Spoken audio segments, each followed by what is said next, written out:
What's up guys? So today we're going to be talking about some tips to help you survive your freshman year of college. Super simple, let's just get started. So the first thing that you want to do is get yourself a water bottle like this, one that's not really transparent, so no one can really see what's inside, and then honestly you can just fill it up with as much alcohol as you want, and then you can drink throughout the entire day, drink during your classes, your precepts, during your lectures, and honestly no one will really know. As long as you participate when you need to, don't act too stupid, then you'll be fine. I've done it multiple times. You're chilling. Number two, if you're in a class with a big lecture, I'm talking huge lectures, or even, some like the more medium, 50, 70 people sized ones. At that point, you don't even really need to go to class because, you can just have your friends go to class for you, ask them to take notes for you and say like, hey, I wasn't feeling too well. Ask one friend for notes one week, and then that next week, ask for notes from a different friend, and then you just rotate throughout your entire friend group. And at that point, you don't even need to go to class. You already have notes from everyone, and then, yeah, you're chilling. Okay, so hopefully you could tell that those were all a joke. Please don't take those seriously, or if you do, don't say that you got those tips from me.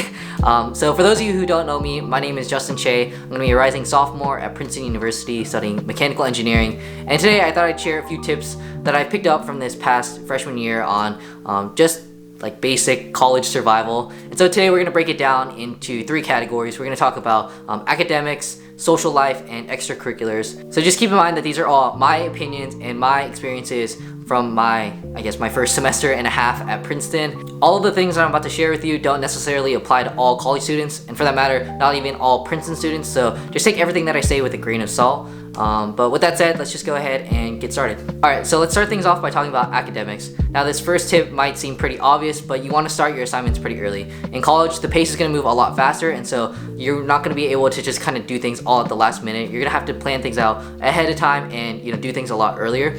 So the way that I like to do it, and that I've kind of learned from this past year is that, for example, like let's say you have a math assignment, so you have 20 problems that you have to do by the end of the week. I would break it down into maybe just doing 4 problems a day, Monday through Friday, and then by the end of the week you're entirely done, and then you can spend your weekend relaxing rather than only trying to do like 1 or 2 problems throughout the week, and then by the end you still have like 15 problems that you have to do by Friday. So just breaking it up like that makes it a lot easier and makes it a lot less stressful for you in the end. So the next tip is to make study groups. Now I know a lot of people have different studying styles and whatnot, but honestly having people around you to collaborate with and work on assignments with makes your life so much easier. So the great thing about having a study partner or a study group is that it keeps all of you guys accountable. You guys have to meet whenever all of you guys are free, which means you can't really slack off or procrastinate on your work. So it's a really great way of just staying on top of things. Like one thing that you can do is after class you can walk up to someone and say like, hey, I've seen you around class, I was wondering if you wanted to work on this week's problem set together. If you just give me your number,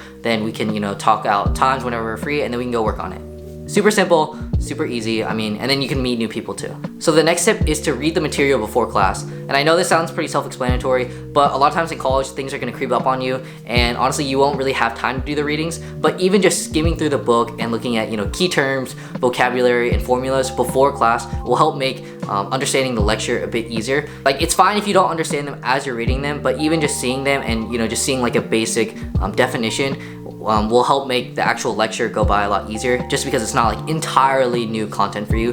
At least you'll have some, even if it's super little, at least some prior knowledge before going in. And the next tip in terms of academics is to go to office hours. Okay, I'll be honest, I've heard this tip so many times. People have told me all the time, like the upperclassmen have always told me this, and yet I still never followed this. I don't know why I never did. Okay, that's a lie. I do know why I didn't do this. So the main reason why I personally didn't go to office hours wasn't because I was a genius who understood all the material. It was literally the opposite. I felt like I was so behind in all my classes that if I went to office hours, the professor would think I was so stupid for not knowing anything and for being so behind. But that's literally like the complete opposite mindset that you should have about this. Like these professors are here to help you and to help you learn, and so they're gonna appreciate the initiative that you took to go to office hours rather than just trying to stay in your dorm room, crying as you try to do a problem set by yourself, not understanding a single thing at all. I'm not saying that's happened to me.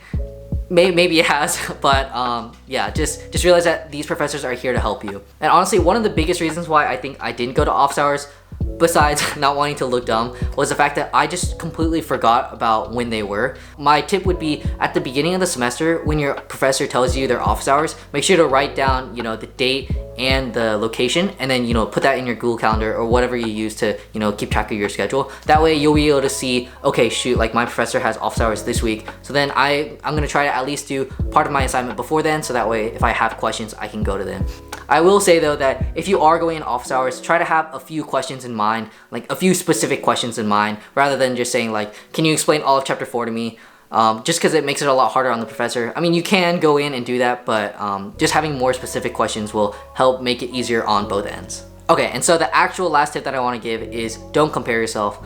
Now, there's going to be a lot of really smart people at your school and probably a lot of not as smart people, and you will fall, somewhere along that spectrum. But even so, just make sure you don't compare yourself as you're going through your classes. It'll be really tempting and easy to do so. A lot of times, your friends will come out of taking a quiz and say like, that was the easiest quiz I've ever taken, or you will hear the complete opposite and hear like, wow, that was the hardest freaking quiz that I've ever taken in my life. I am mostly on this end. And so yeah, I mean, in a college environment, it'll be really easy to do this and you'll be really tempted to, but just make sure that you're not, and you're focusing on yourself and making sure that, you're giving it your all. Alright, so now let's move on to some tips to help you in terms of like your social life. So the first tip I'm gonna give is be open, especially at the beginning of the year. At the beginning of the semester, everyone will be in the same boat. Everyone will be nervous, won't know a lot of people, and want to meet a lot of people. So that makes it a prime opportunity for you to, go around and meet new people. With that said, the first few weeks are also going to be the most uncomfortable, just because you're going to have to interact with a lot of people that, you've never talked to before in a completely new environment. So it will be uncomfortable, but just realize that everyone will be just as uncomfortable as you, if not more.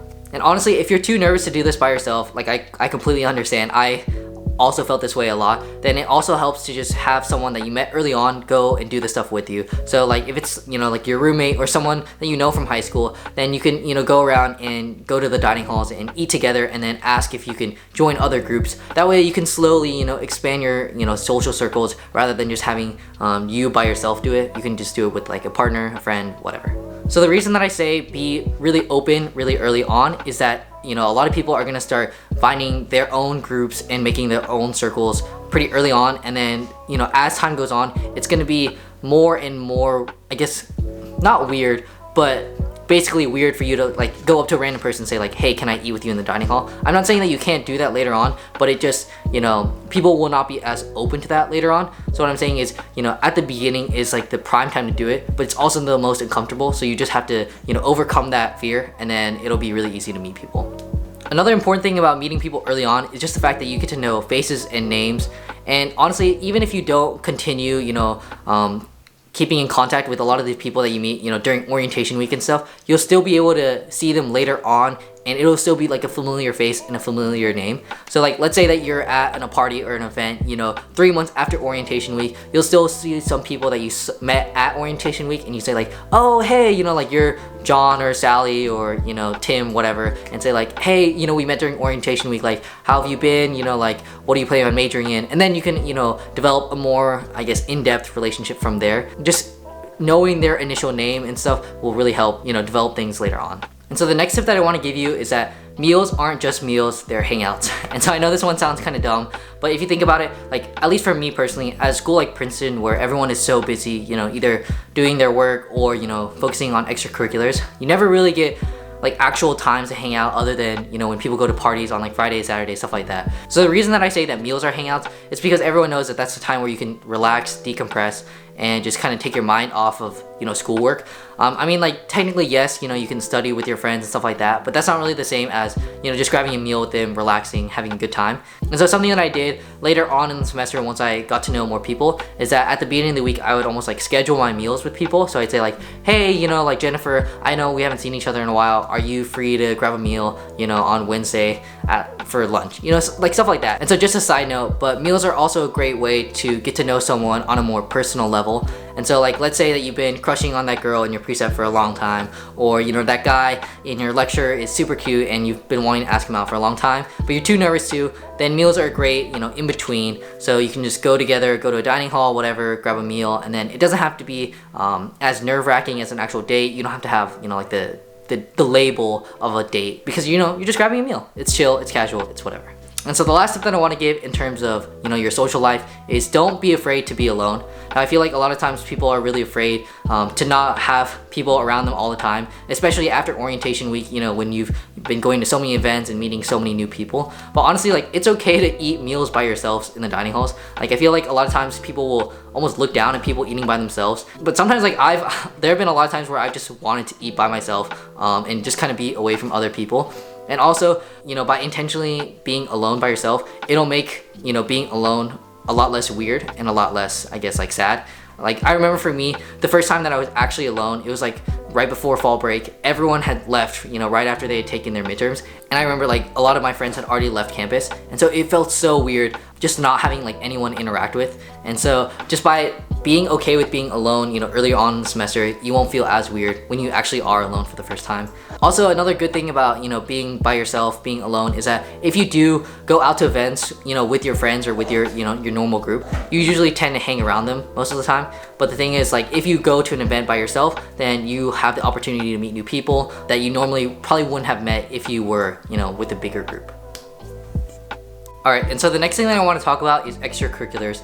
And so the first tip that I want to give is to step outside your comfort zone. So before this year, I never really, danced before. I mean, technically we learned dancing in, like, marching band, but I don't think that really counts. But anyway, so at the beginning of this year, there was a dance group, a breakdancing group on campus that I really wanted to join. But I was super nervous because I didn't have any dance experience.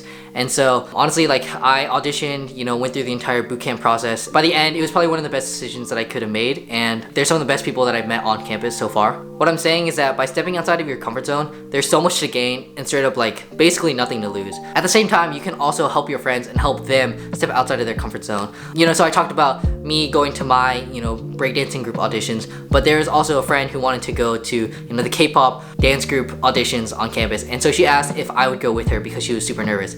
And so we ended up going. The audition, I'll be honest, it was straight up the hardest thing, one of the most, like, physically intensive things that I've done in so long. Like, it was so hard. And we realized, like, okay, maybe this stuff isn't for us. And so the thing is, I feel like the mindset that you have to go in with is that, like, okay, I am probably gonna embarrass myself for 2 minutes while I'm in there, but I would rather embarrass myself for 2 minutes and realize that, okay, like, maybe this dancing isn't for me, rather than not even go to the audition at all, and then, in the back of your mind for the next 4 years, just realize, like, oh my gosh, like, what if that could have been, the best decision that I ever, made. So by, going outside of your comfort zone and just doing the things that you want to do, then, like, I mean, there's so much to gain, like I said before, but nothing to lose.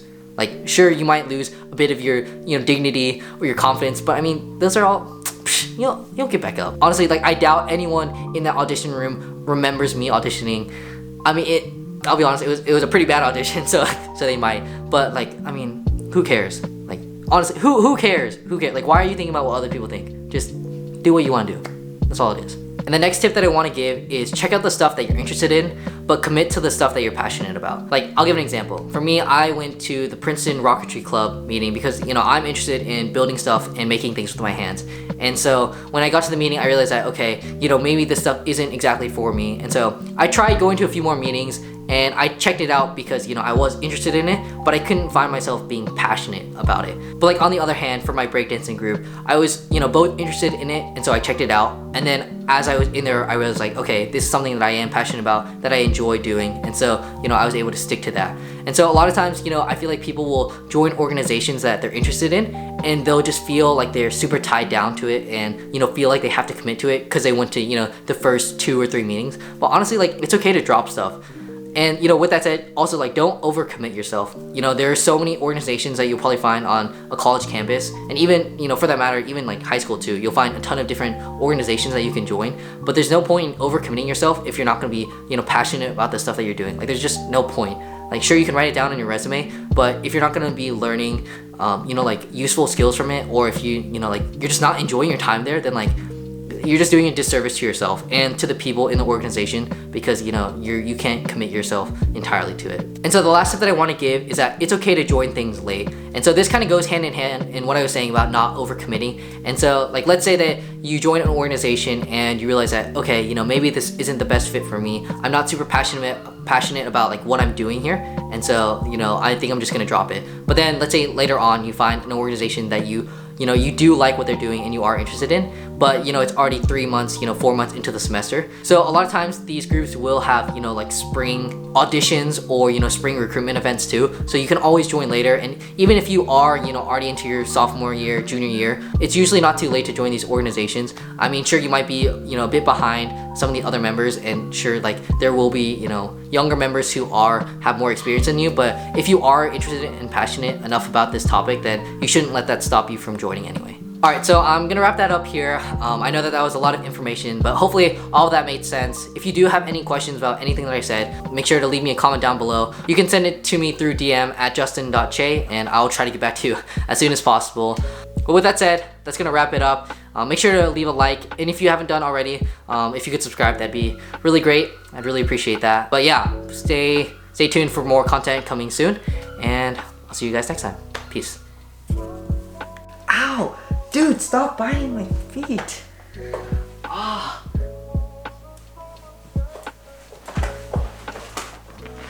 Dude, my feet hurt.